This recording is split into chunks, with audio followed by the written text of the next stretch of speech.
There's a reason why rejection feels like it just hits you in the chest, and it isn't because you're weak. Some people might say things like, "Oh, I know I shouldn't care this much, but it just feels so bad, or I feel so hurt, or it's so painful, or why does one rejection just ruin my week?" And think about that. For you, if you physically feel this rejection, where do you physically feel it? Is it in your chest? Is it somewhere else? And how long does it stick around for you? Because neuroscience research shows that there's an overlap between brain regions involved in social rejection and physical pain. And why might this be true? It kind of makes sense because we're sort of wired to be included. If you're excluded, if you're socially rejected in the past, you die. You're cast out, right? And if you're cast out, then you have to do everything. You have to by yourself. You have to fend for yourself. You don't have any help. It might literally mean death. So when we're rejected, even by one person in a kind of, frankly, let's be honest, superficial way, it can almost feel like a soul death or a kind of death at some level. So why, sort of going deeper, why does this actually happen? Because the brain interprets social exclusion as a threat because of those hardwired things of what that used to mean when we were socially excluded. And emotional memories amplify these current experiences.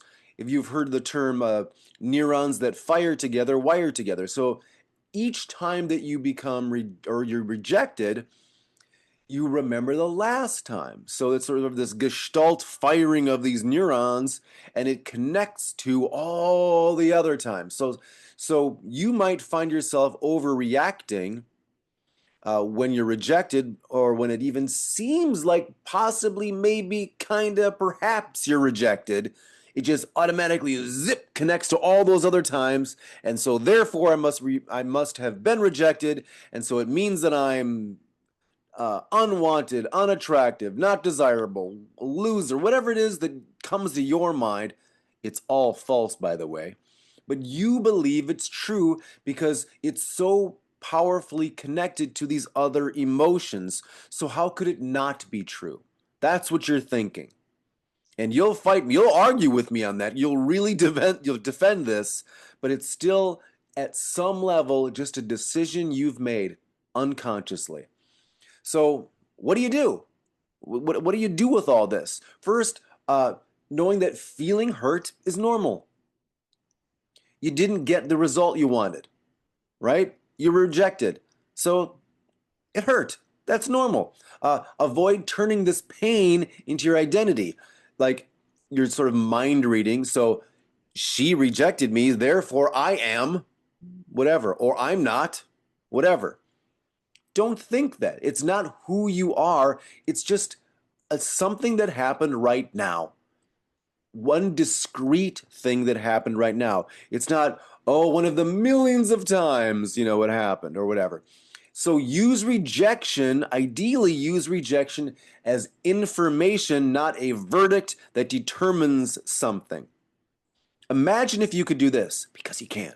Imagine if you could approach 100 women, 1,000 women. And let's say they all rejected you except one. One woman did not. And she became the love of your life. You loved each other deeply. You had enough things in common that this relationship was amazing. Best relationship, better that you've ever had, and maybe better than you could have ever imagined. This one woman, right? Out of maybe 1,000. What if you had it in you to be able to be rejected 100 times, 1,000 times, so that you could find that one or two or five or whatever, but that you would date, and then that one that would be right for you to stay with? What if you could just have sort of that bulletproof armor, emotional armor? Because that's what we're really talking about here, is just not letting it bother you, being undaunted by just approaching people, whether it's online or whether it's in person. I personally believe you should do everything, meet people everywhere, and just be bulletproof to that. to rejection. Let yourself feel disappointed in the moment and then let it go. Just let sort of yourself return to that normal state of emotion, of peace, and not ruminating on this, not just living in that pain, letting it go, moving on. That's what stories are written about.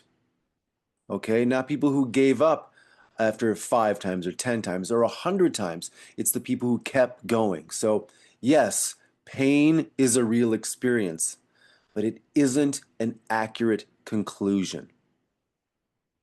If you found this video valuable, please like it, follow me, share with others.